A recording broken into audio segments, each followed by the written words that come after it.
दहशतगर्द है, वो किसी का भाई नहीं है। वो मेरी बहन, आपकी बहन, मेरी बेटी, आपकी बेटी, हमारे बच्चों को मार रहा है। हमें किस किस्म की हमदर्दी दिखानी चाहिए ऐसे लोगों के साथ? और दिखा भी कैसे सकता है कोई? सर, ये नैरेटिव है। ये जब नैरेटिव बनता है तो नैरेटिव के असरात कई सालों में मुरत्तब होते हैं। आज हम कह दें कि जी जनरल जिया भी पुराना किस्सा है, लेकिन जनरल जिया उल हक की करतूतों से पाकिस्तान बहुत बड़ा नुकसान पहुंचा है। So we can't forget that dark chapter. We cannot forget that dark chapter in the history of Pakistan. ये हम कैसे भूल जाएं? हमारी 3 नस्लों ने भुगता है, इस डिवाइड को भुगता है। नस्लों को रंग पर, कबीले पर, मसलक पर लोगों को डिवाइड किया गया।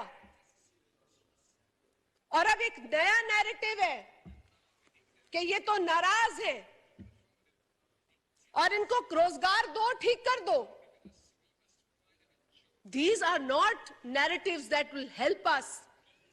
हमने 70-80 हजार लोग कुर्बान किए उस अमन के लिए जिसे एक जो है वो एग्जीक्यूटिव की पोजीशन पे बैठने वाला एक स्टेटमेंट से उड़ा देता है।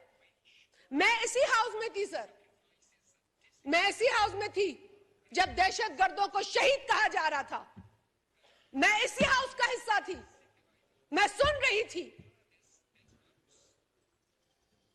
हम अब लहू दे दे के थक चुके हैं स्पीकर साहब। It is time for us to not only build the right narrative, but to also implement and work on that.